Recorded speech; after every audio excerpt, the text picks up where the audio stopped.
Bonjour à tous. Alors, hier, je vous ai lu un conte qui s'appelait Le Noël de Dakota, qui vient de Milan de contes tome 1, mais il n'y a pas que ça. Il y a celui-ci, Milan de contes classique de chez Milan. C'est un recueil de contes avec dedans les contes classiques. Ils sont classés par âge. Donc 3, 4, 5, 6, 7. C'est pareil dans les autres livres de Milan de contes de chez Milan. Je peux vous montrer ici le Milan de contes tome 1. C'est pareil, exactement pareil. Je ne sais pas si on voit bien, mais là, c'est classé par âge. Et pareil, dans le troisième, comme ça, vous savez, j'en ai 3. Il y en a plus que 3. Moi, j'en ai que 3 pour l'instant, parce que, bah voilà, c'était dans le cadre de mes études. Ça, vous savez. Parce que j'aime bien les contes aussi. Pareil, de nouveau, on a, c'est classé par âge. Ensuite, au niveau, vous avez aussi le temps que ça prend. Pareil, c'est de nouveau dans les 3 livres. Je ne vais pas vous montrer, mais c'est pareil dans les 3 livres.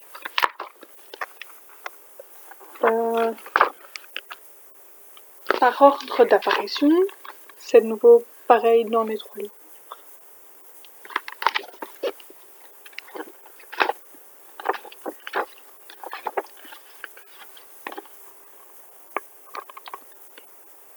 Par lieu, ça s'appelle ça autrement, mais c'est compliqué, donc je vous dis par lieu.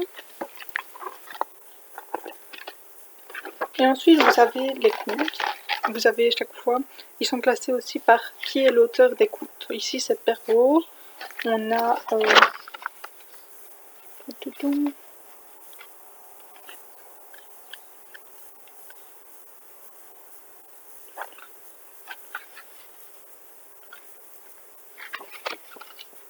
je cherche un excusez-moi.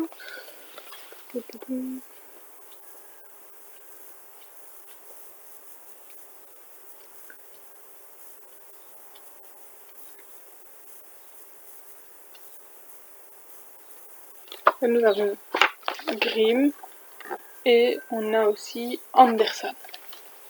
Et à chaque fois, il y a la petite page d'introduction pour vous montrer de qui sont les contes.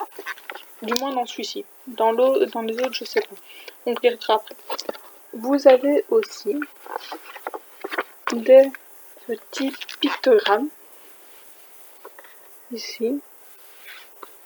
Donc l'âge, le temps, les personnages principaux et le lieu.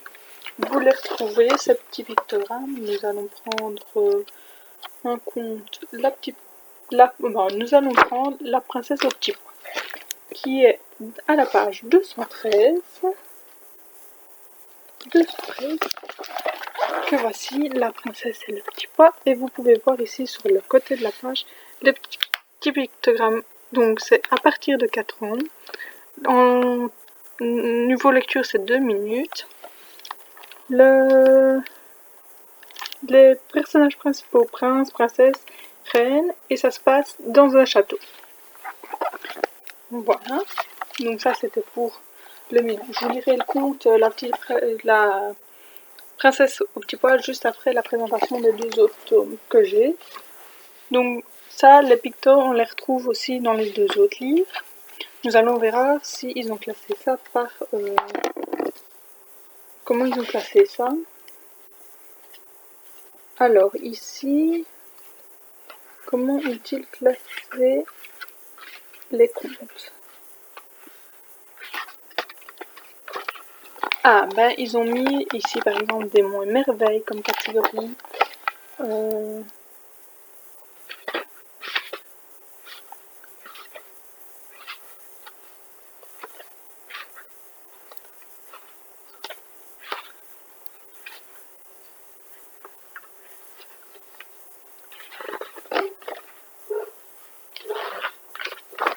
du coq à l'âne, donc je suppose que ici c'est les animaux. Bah, ici vous voyez une représentation d'animaux.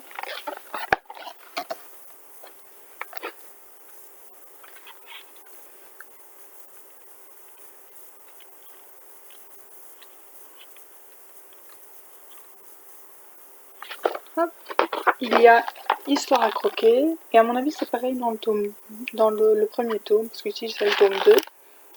C'est pareil dans le premier tome, parce que c'est la suite de celui-ci. Celui-ci est la suite du premier tome. Et ainsi de suite. Donc ce sont plein de contes. Certains, pour ma part, je ne les connaissais pas du tout. Je les ai découverts. D'autres, par contre, tels que la princesse au petit pois, ben, sont très connus. Mais ce sont les véritables contes. Alors, et parfois, ben, vous avez des petites illustrations ici avec les contes. Pas pour tous. Ici, par exemple, ben, pour la princesse au petit pois, ben, il est un peu court, donc il n'y a pas d'illustration. Il n'y a pas d'illustration. Donc, sinon, on fait des illustrations. Mais, je trouve qu'un conte n'a pas besoin d'être illustré. On peut faire une petite mise en scène, par exemple, lors de mon cadre d'études. Je vais aller vous chercher ça tout de suite. J'ai réalisé une mise en scène pour le conte Les Musiciens de Brême. Je vais vous montrer ce que j'ai réalisé. Pour la mise en scène pour illustrer un peu le conte des Musiciens de Brême, j'avais donc réalisé un âne, que voici. Ensuite, il y avait dans l'histoire, l'âne rencontrait un chien que voici. C'est un chien en carton que j'ai peint. On le mettait derrière d'abord dans un premier temps. Ensuite, il y avait le chat. Et après le chat, il y avait le coq. Malheureusement, j'ai perdu le coq.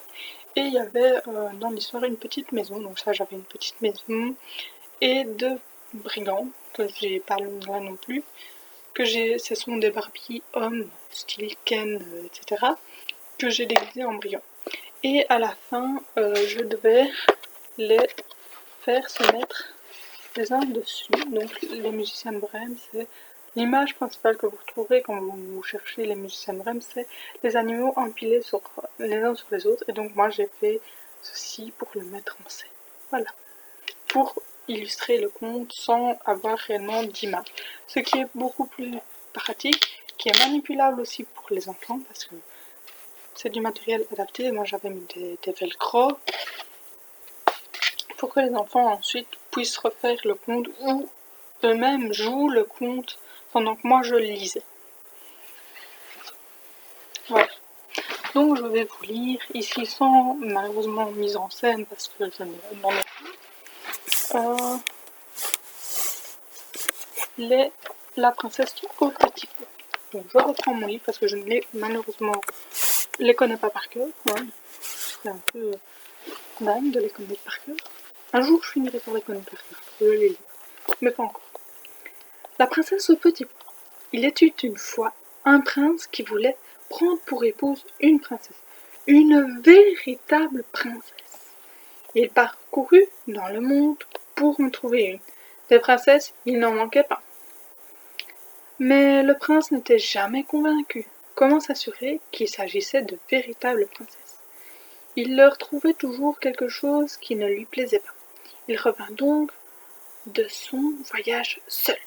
Un soir, alors que la pluie tombait à torrents, que les éclairs parsemaient le ciel de leur lumière inquiétante, et que le tonnerre grondait plus qu'à son habitude, quelqu'un se présenta au château.